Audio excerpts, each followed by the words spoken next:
മറ്റു വാർത്തകളിലേക്ക്. അടിമുടി വിമർശനങ്ങൾ ഉയർന്ന CPIM തിരുവനന്തപുരം ജില്ലാ സമ്മേളനം ഇന്ന് സമാപിക്കും. സമ്മേളനത്തിൽ ജില്ലാ സംസ്ഥാന നേതൃത്വത്തിനും മേയർ ആര്യ രാജേന്ദ്രനും മുഖ്യമന്ത്രിക്കുമെതിരെ വലിയ വിമർശനം ഉയർന്നിരുന്നു. പൊതുചർച്ച പൂർത്തിയായ സമ്മേളനത്തെ അഭിസംബോധന ചെയ്ത് ഇന്ന് സംസ്ഥാന സെക്രട്ടറിയും മുഖ്യമന്ത്രിയും സംസാരിക്കും. വിമർശനങ്ങൾക്ക് മുഖ്യമന്ത്രി നൽകുന്ന മറുപടി ശ്രദ്ധേയമാകും. വിവരങ്ങൾ സൂര്യഗായത്രി നൽകും. സൂര്യ, സംസ്ഥാന ഭരണത്തിനെതിരെ, ആഭ്യന്തര വകുപ്പിനെതിരെ, മേയർക്കെതിരെ, SFIക്കെതിരെ അങ്ങനെ അടിമുടി വിമർശനങ്ങളാണ് തിരുവനന്തപുരത്ത് ഉയർന്നത്. എന്തായിരിക്കും മറുപടി എന്നതിലേക്കാണ് ഉറ്റുനോക്കുന്നത്. ഇന്ന് എന്തൊക്കെയാണ് സമ്മേളനത്തിന്റെ അജണ്ടയിലുള്ളത്?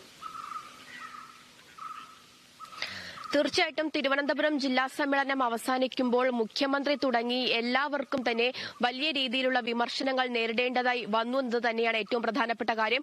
മുഖ്യമന്ത്രിക്കും അതുപോലെ തന്നെ ആഭ്യന്തര വകുപ്പിനുമെതിരെ വിമർശനം ഉന്നയിച്ചുകൊണ്ടാണ് സമ്മേളനം ആരംഭിച്ചിട്ടുണ്ടായിരുന്നത്. പിന്നീട് ഇങ്ങോട്ട് വിവിധ വകുപ്പുകൾക്കെതിരെ ആക്ഷേപങ്ങൾ ഉയരുന്ന സാഹചര്യമുണ്ടായിരുന്നു. വിദ്യാഭ്യാസ വകുപ്പിനും അതുപോലെ തന്നെ ആരോഗ്യ വകുപ്പിനുമെതിരെ അതിരൂക്ഷമായ വിമർശനം ഉയർന്നിട്ടുണ്ടായിരുന്നു.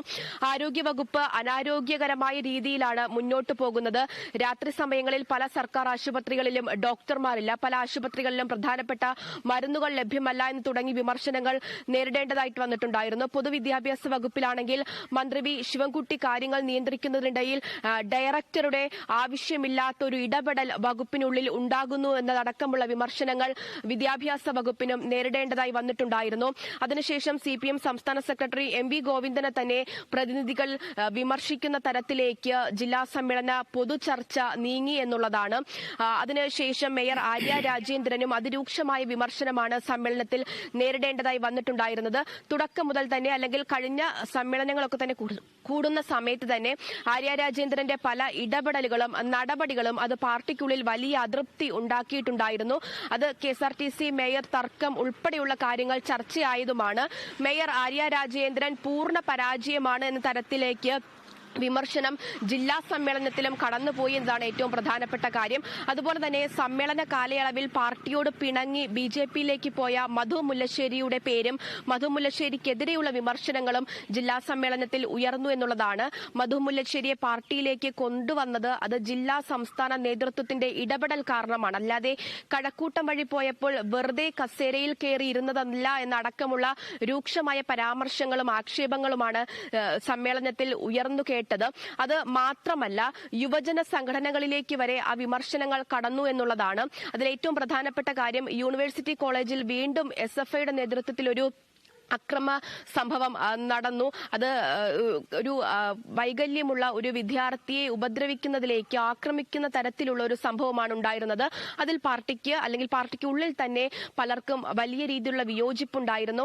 ആ വിഷയത്തെ വേണ്ട രീതിയിൽ കൈകാര്യം ചെയ്യുകയോ വേണ്ട രീതിയിലുള്ള ഒരു ഇടപെടൽ പാർട്ടിയുടെ നേതൃത്വത്തിൽ നടത്തുകയോ ചെയ്തിട്ടില്ല എന്ന ആക്ഷേപം ഉയർന്നിട്ടുണ്ടായിരുന്നു.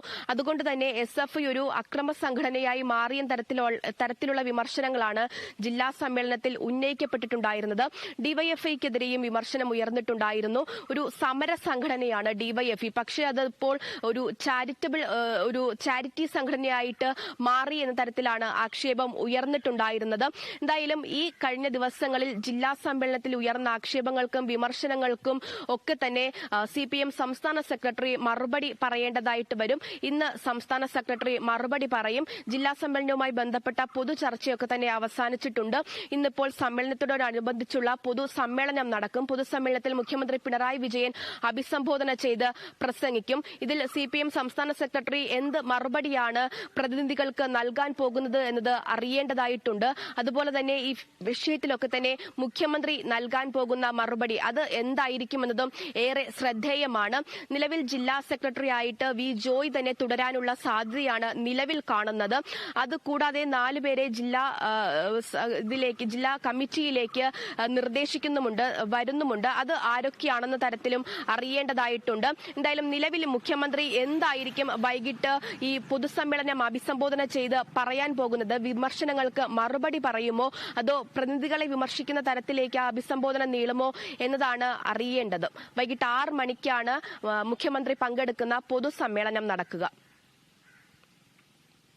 സൂര്യ, CPMന്റെ തിരുവനന്തപുരത്തെ ജില്ലാ നേതൃനിരയിൽ ആരൊക്കെ വരുമെന്നുള്ളത് ഏറ്റവും പ്രധാനപ്പെട്ട ഒരു കാര്യം തന്നെയാണ്. V ജോയ് സെക്രട്ടറിയായി തുടരാനാണ് എല്ലാ സാധ്യതയുമെന്ന് റിപ്പോർട്ട് ചെയ്യുമ്പോൾ തന്നെ ജില്ലാ കമ്മിറ്റിയിൽ ചില ഒഴിവുകൾ ഉണ്ടാകുന്നു. അവിടേക്കൊക്കെ ആരൊക്കെയാണ് പരിഗണിക്കുന്നത്? ആരൊക്കെയായിരിക്കും ഒഴിവാകുക?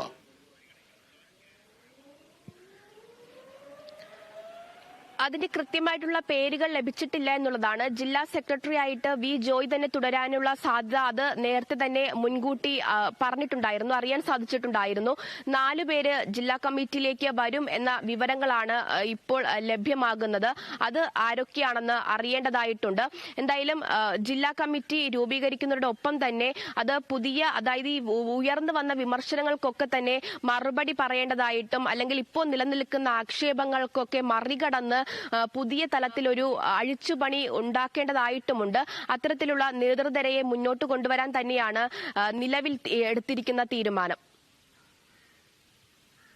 CPIM തിരുവനന്തപുരം ജില്ലാ സമ്മേളനം ഇന്ന് സമാപിക്കുകയാണ്. പൊതുചർച്ചയ്ക്ക് സംസ്ഥാന സെക്രട്ടറി മറുപടി പറയും. പൊതുസമ്മേളനത്തെ മുഖ്യമന്ത്രി അഭിസംബോധന ചെയ്യും. വിവരങ്ങളാണ് സൂര്യഗായത്രി നൽകിയത്.